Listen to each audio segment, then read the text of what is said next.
Le début d'une nouvelle journée est un moment clé pour établir le ton mental et spirituel des heures à venir. Pourtant, dans l'agitation de la vie, beaucoup adoptent sans le vouloir des habitudes matinales qui non seulement réduisent de leur productivité, mais déçoivent également Dieu. Le pape Léon XIV a révélé 4 habitudes courantes. Courantes qui, si elles ne sont pas abandonnées rapidement, peuvent nuire à notre relation spirituelle avec le Tout-Puissant.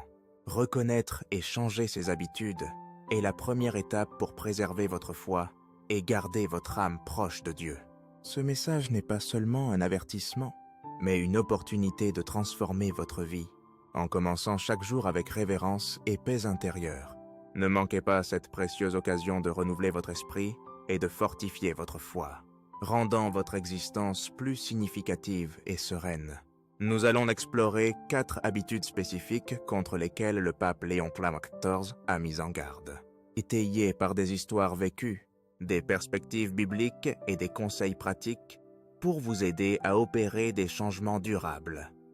Négliger la prière, remplir votre esprit de distractions mondaines, nourrir du ressentiment et vivre sans gratitude. Nous verrons comment ces habitudes affectent votre santé spirituelle et comment vous libérer de leur emprise. J'aimerais créer un lien avec vous. Laissez un commentaire avec votre nom, d'où vous nous regardez et une habitude matinale sur laquelle vous travaillez. Construisons une communauté de personnes cherchant à commencer leurs journées avec Dieu au centre. Maintenant, posons le décor avec une histoire qui donne vie à ce message. Rencontrez Emily, une mère célibataire de 35 ans et propriétaire d'une petite entreprise dans un quartier animé d'Atlanta.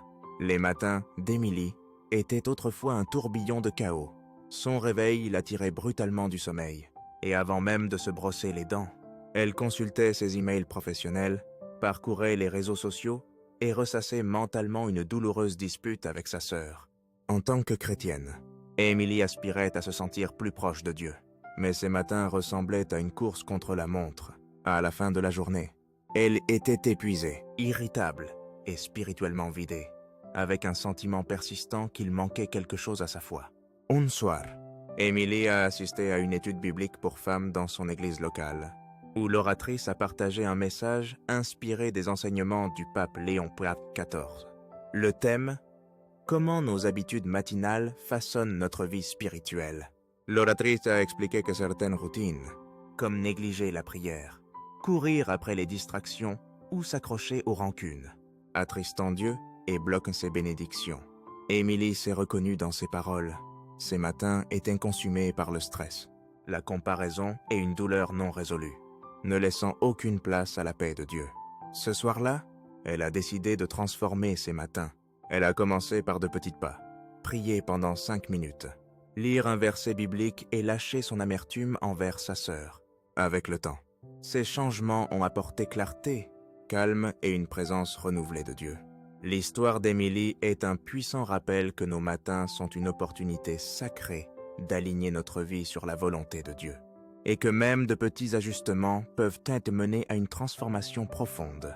L'histoire d'Emily pose le cadre pour explorer les 4 habitudes matinales contre lesquelles le pape Léon XIV a mis en garde. Ces habitudes peuvent sembler subtiles, mais leur impact était loin d'être insignifiant. Plongeons dans chacune d'elles, en examinant pourquoi elles sont nuisibles et comment les remplacer par des pratiques qui honorent Dieu et transforment votre vie. D'abord, parlons de la négligence de la prière. Dès que vous ouvrez les yeux chaque matin, vous faites face à un choix. Allez-vous commencer votre journée avec Dieu ou sans lui? Trop d'entre nous choisissent cette dernière option, se lançant tête baissée dans leur routine, sans adresser un seul mot au Créateur qui nous a donné le souffle. Le pape Léon XIV a qualifié cette négligence de la prière d'erreur spirituelle, une faute qui non seulement perturbe votre matin, mais pose une fondation instable pour toute votre journée, votre semaine, voire votre vie. La prière n'est pas réservée aux pasteurs, aux prêtres ou aux ultra-religieux. Elle est le battement de cœur d'une vie ancrée dans l'amour et la guidance de Dieu. Lorsque nous l'ignorons, nous disons en substance « Je peux me débrouiller, Dieu. Je n'ai pas besoin de toi aujourd'hui. Mais soyons honnêtes, qui parmi nous peut réellement naviguer dans les complexités de la vie, ses incertitudes, ses tentations et ses chagrins, sans la sagesse et la force divine? La réponse est un non catégorique. Pensez à Emily. Ses matins étaient consumés par la vérification des emails professionnels et la planification de sa journée, sans laisser de place à la prière. Avec le temps, elle a remarqué que l'anxiété s'installait. Ses décisions semblaient chancelantes, et elle peinait à trouver la paix dans sa vie trépidante. J'ai entendu des histoires similaires d'autres personnes, comme Mark, une ouvrier du bâtiment au Texas, qui a partagé que négliger la prière le laissait désorienté, comme s'il manquait une encre vitale. Ou Sarah, une étudiante en Californie, qui disait que ses matins étaient chaotiques jusqu'à ce qu'elle commence à prier pour obtenir de la force. Ces expériences résonnent car elles reflètent une vérité universelle. Sans prière, nous sommes spirituellement vulnérables. Comme un bateau à la dérive sans gouvernail, la prière est votre lien direct avec Dieu. Il ne s'agit pas de réciter des mots parfaits, de suivre un script ou de passer des heures à genoux. Il s'agit d'ouvrir votre cœur à celui qui vous connaît le mieux et vous aime le plus. Le pape Léon XIV a enseigné que la prière est un privilège, un moment sacré pour aligner votre journée sur la volonté de Dieu. Cherchez sa sagesse et confiez vos soucis. Lorsque nous la négligeons, nous nous appuyons sur notre propre force limitée, qui finit inévitablement par flancher. L'anxiété s'infiltre comme un intrus indésirable. Les tentations deviennent plus difficiles à résister, et Dieu semble lointain. Non pas parce qu'il s'est éloigné, mais parce que nous nous sommes écartés. Pourquoi tombons-nous dans cette habitude? Pour beaucoup, c'est une question de priorité mal placée. Nous trouvons du temps pour le café, l'exercice ou défiler sur nos téléphones, mais prétendons être trop occupés pour prier. Le pape Léon XIV a souligné que ce n'est pas une question de manque de temps, mais de manque de valeur accordée à la prière. Si nous comprenions vraiment son pouvoir transformateur, elle deviendrait non négociable, sancelle. Nous sommes comme un soldat partant au combat sans armure, exposé aux attaques de l'ennemi. La prière nous protège, nous ancre et nous donne la force d'affronter la journée avec confiance et clarté. Les conséquences de négliger la prière se répercutent dans tous les aspects de la vie. Sancelle.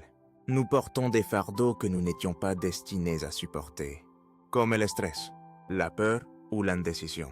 Les relations s'en souffrent, car nous manquons de patience et d'amour que la prière cultive. Notre sens du but s'estompe, car nous perdons la voie guidante de Dieu.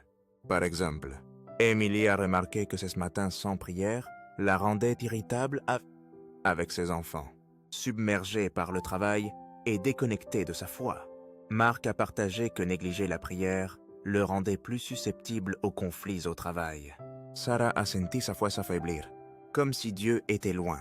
Ces histoires montrent comment un matin sans prière prépare le terrain pour une vie sans prière, nous laissant spirituellement secs et vulnérables.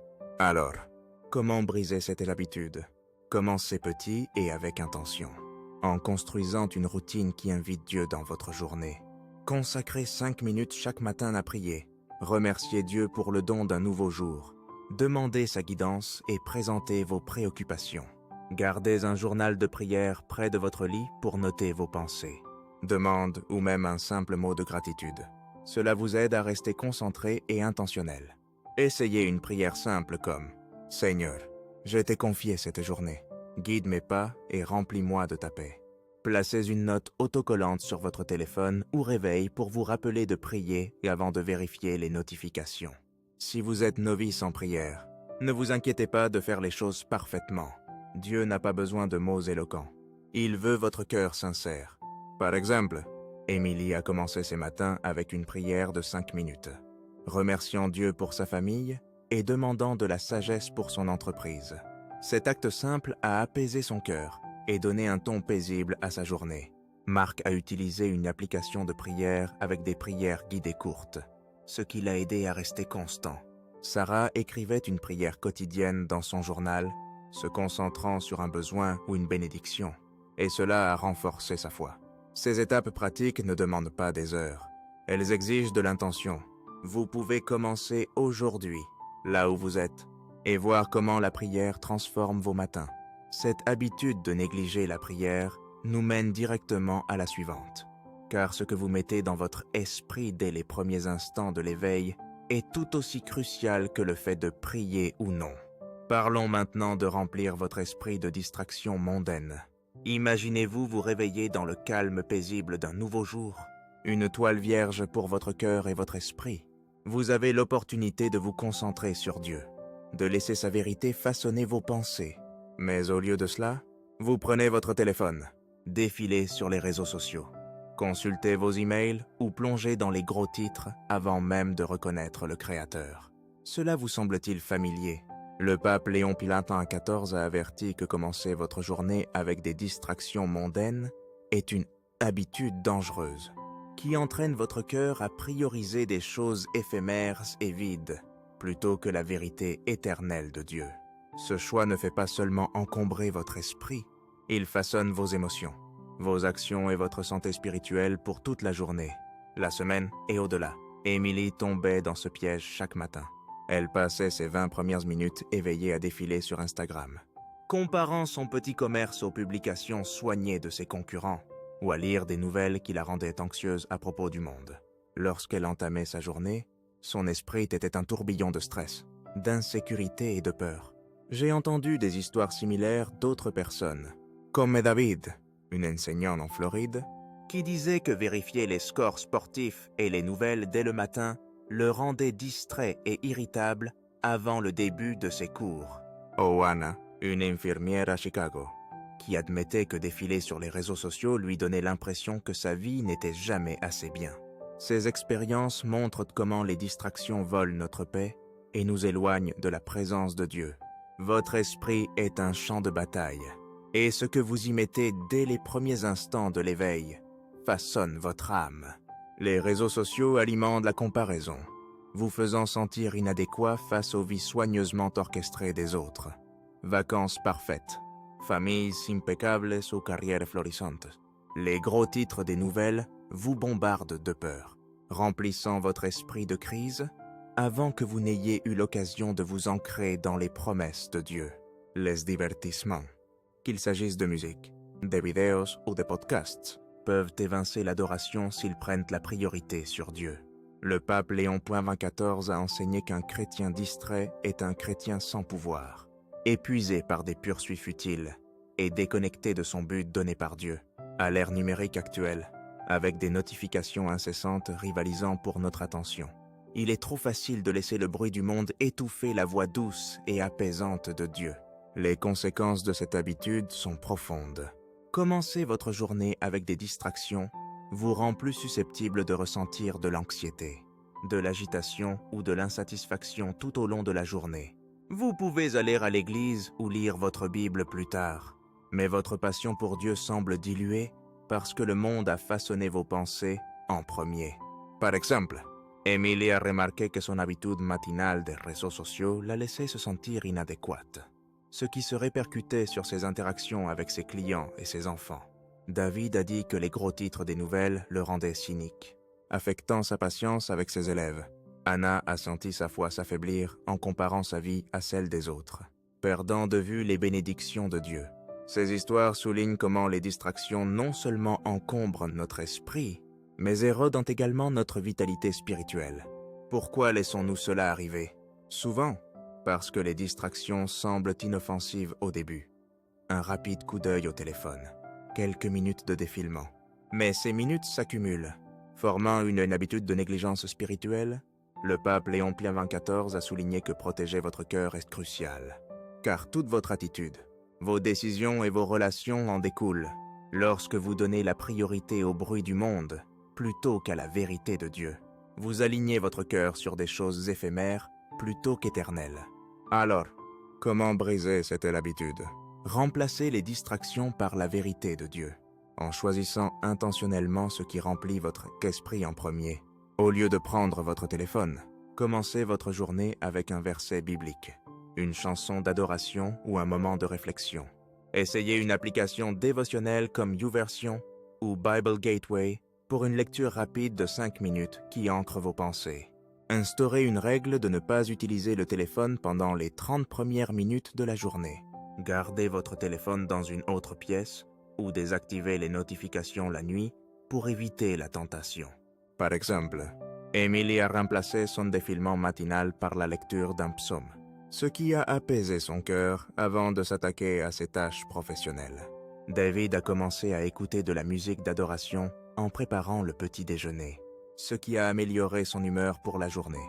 Anna a lu un cours dévotionnel au lieu de consulter les réseaux sociaux, ce qui l'a aidé à se concentrer sur la bonté de Dieu. Ces petits changements reconfigurent votre focus, posant votre journée sur une fondation divine. Vous pouvez également créer un rituel matinal qui donne la priorité à Dieu. Placez une Bible ou un livre dévotionnel sur votre table de chevet comme rappel visuel. Écrivez un verset préféré sur une carte et collez-le sur votre miroir. Ou réglez une minuterie pour un bref moment d'adoration avant de vérifier votre téléphone. Ces étapes ne bloquent pas seulement les distractions, elles invitent la présence de Dieu dans votre matin, transformant votre perspective. Cette habitude de remplir votre esprit de distraction nous conduit directement à la suivante. Car ce qui est dans votre cœur lorsque vous vous réveillez est tout aussi crucial que ce qui est dans votre esprit. Parlons maintenant de nourrir du ressentiment ou de l'amertume. L'état de votre cœur au réveil guide silencieusement le cours de toute votre journée. L'une des habitudes matinales les plus destructrices est de commencer avec du ressentiment. Revivre des blessures passées, s'accrocher à des rancunes ou laisser l'amertume s'enraciner dans votre âme. Le pape Léon XIV a qualifié cela de crise spirituelle, pas seulement de fardeau émotionnel. Le ressentiment ne pèse pas seulement sur votre cœur, il bloque la grâce de Dieu, entrave vos prières et vous maintient prisonnier d'un cycle de douleur et de rancœur. Emily a lutté profondément avec cette habitude. Chaque matin, elle se réveillait en pensant à une douloureuse dispute avec sa sœur, qui l'avait blessée avec des mots durs des années auparavant. Ces pensées aigrissaient son humeur, la rendant irritable avec ses enfants et tendue avec ses employés avant même que la journée ne commence. J'ai entendu des histoires similaires d'autres personnes, comme Michael, un mécanicien dans l'Ohio, qui ne pouvait pas lâcher une trahison par un collègue, portant ce poids dans ses matins. Oh Lisa, une étudiante à New York, qui gardait du ressentiment envers une ancienne amie, se sentant lourde et sans joie chaque jour. Le ressentiment semble être une forme de justice, comme si vous vous protégiez en vous accrochant à la douleur. Mais c'est un poison qui vous fait bien plus de mal qu'à la personne qui vous a offensé. Le pardon ne consiste pas à excuser le mal ou à prétendre qu'il n'a pas eu lieu. Il s'agit de confier la douleur à Dieu et de choisir la liberté plutôt que l'esclavage. Le pape Léon XIV a enseigné que le ressentiment construit un mur entre vous et les bénédictions de Dieu, rendant presque impossible de ressentir sa paix ou d'aimer pleinement les autres. Lorsque vous vous réveillez en ressassant de vieilles blessures, vous portez ce fardeau dans votre journée, affectant vos relations, votre humeur et même votre capacité à adorer. L'ennemi prospère là-dedans, car un cœur rancunier ne peut pas se connecter pleinement à Dieu ni refléter son amour. Pourquoi le pardon est-il si difficile? Parce qu'il semble que vous laissez l'offenseur s'en tirer, comme si vous disiez que leurs actions n'avaient pas d'importance. Mais le pardon n'est pas pour eux. Il s'agit d'obéir à Dieu et de libérer votre propre cœur. Le pape Léon XIV a dit que Satan murmure des mensonges, présentant le pardon comme une faiblesse pour vous maintenir enchaîné à la douleur. En réalité, le pardon est un acte profond de force, un choix de faire confiance à Dieu pour la justice et de lui permettre de guérir vos blessures. Les conséquences de nourrir du ressentiment sont vastes. Cela trouble votre jugement, vous rendant défensif ou prompt à la colère. Cela tend vos relations, car l'amertume se répand dans la façon dont vous traitez les autres. Cela affecte même votre vie spirituelle, car le ressentiment entrave vos prières et votre adoration. Par exemple, Emily a remarqué que son amertume envers sa sœur la faisait crier sur ses enfants, gâchant leur matin ensemble. La rancune de Michael contre son collègue le rendait méfiant, incapable de construire la confiance avec son équipe. Le ressentiment de Lisa l'empêchait de s'engager pleinement dans l'adoration, car son cœur était lourd. Ces histoires montrent que le ressentiment ne fait pas seulement mal à votre cœur, il impacte chaque partie de votre vie. Alors, comment briser cette habitude? Commencez votre matin avec une prière de pardon. en libérant intentionnellement la douleur à Dieu. Nommez la personne qui vous a blessé et dites « Seigneur, je confiais cette douleur à toi. Aide-moi à pardonner comme tu me pardonnes. » Écrivez vos sentiments dans un journal et priez à leur sujet. C'est une manière puissante de traiter et de lâcher prise. Rappelez-vous que Dieu a pardonné des péchés impardonnables en vous.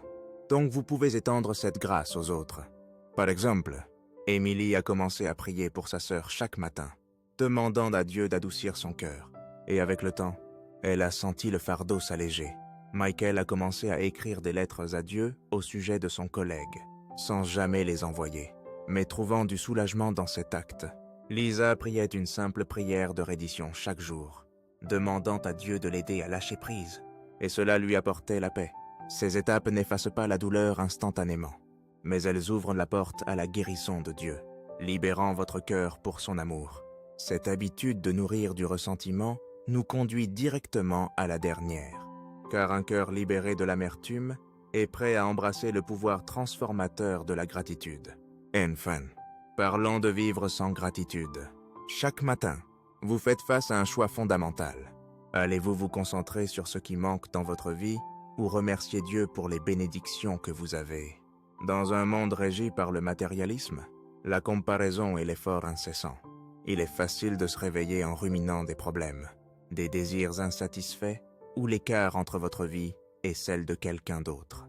Le pape Léon XIV a enseigné que vivre sans gratitude est un danger spirituel.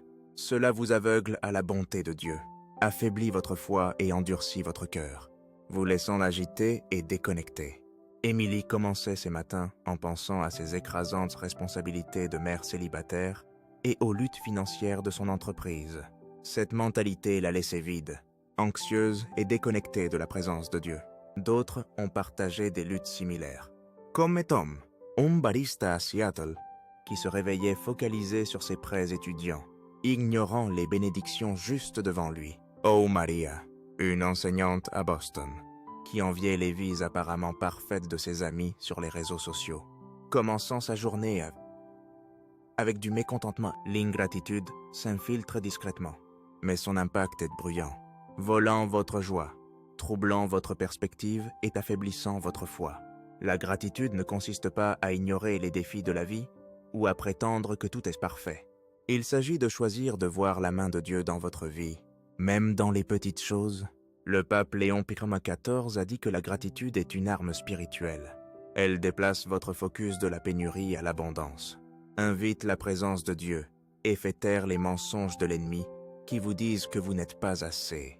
Lorsque vous vous réveillez en vous plaignant de ce qui ne va pas, vous êtes plus susceptible de vous sentir anxieux, avec un sentiment de droit ou insatisfait tout au long de la journée.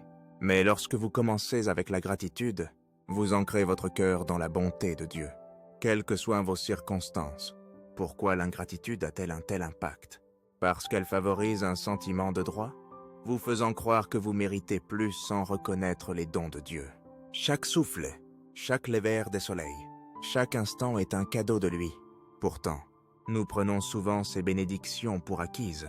Sans gratitude, la négativité prend le dessus, affectant vos relations, votre adoration et votre foi. Par exemple, l'attention d'Émilie sur ses luttes l'empêchait de voir la joie du rire de ses enfants ou le soutien de sa communauté. Tendances relations.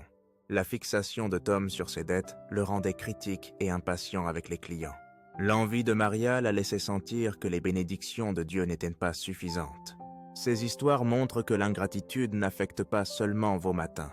Elle façonne toute votre vie. La gratitude, en revanche, est transformatrice. Elle renforce votre foi en vous rappelant la fidélité de Dieu. Elle approfondit votre joie en mettant en lumière ses bénédictions. Elle fait de vous une bénédiction pour les autres, car un cœur reconnaissant déborde d'amour et de bonté. Le pape Léon XIV a enseigné qu'un cœur reconnaissant invite la présence de Dieu, transformant votre perspective et remplissant vos jours de paix. Alors, comment briser cette habitude?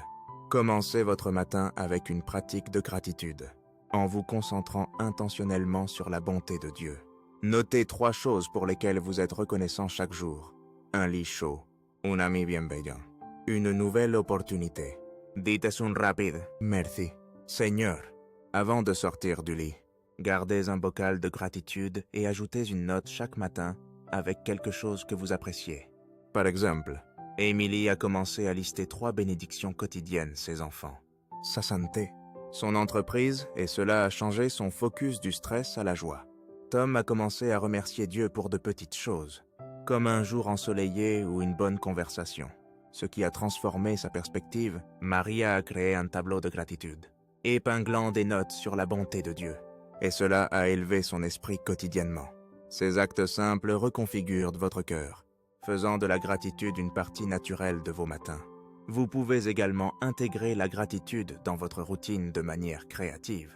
Essayez une promenade de gratitude, où vous remerciez Dieu pour la beauté autour de vous.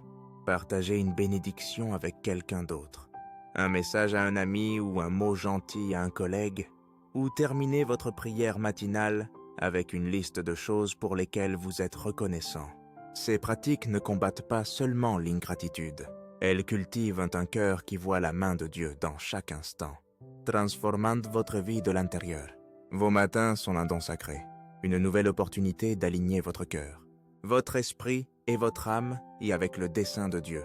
Les enseignements du pape Léon XIV nous rappellent que négliger la prière, remplir votre esprit de distraction, nourrir du ressentiment et vivre sans gratitude sont plus que de mauvaises habitudes. Ce sont des obstacles spirituels qui vous éloignent de la paix, de la puissance et de la présence de Dieu.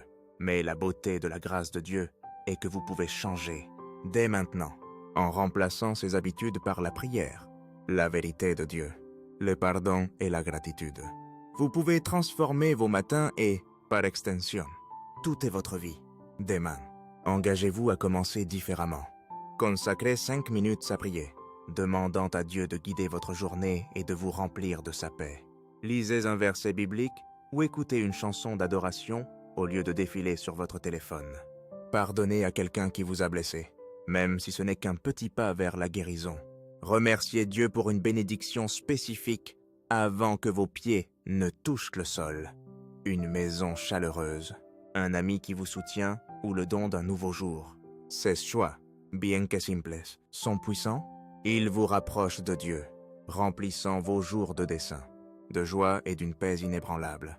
J'aimerais savoir comment vous transformez vos matins. Dans les commentaires ci-dessous, partagez votre nom, d'où vous nous regardez et une habitude matinale sur laquelle vous travaillez. Construisons une communauté pour nous encourager mutuellement à vivre intentionnellement pour Dieu. Si ce message vous a touché, donnez-lui un pouce en l'air. Abonnez-vous et activez la cloche pour plus de contenu comme celui-ci. Ensemble, faisons de chaque matin un pas de plus vers le cœur de Dieu. À commencer votre journée avec dessein, foi et amour.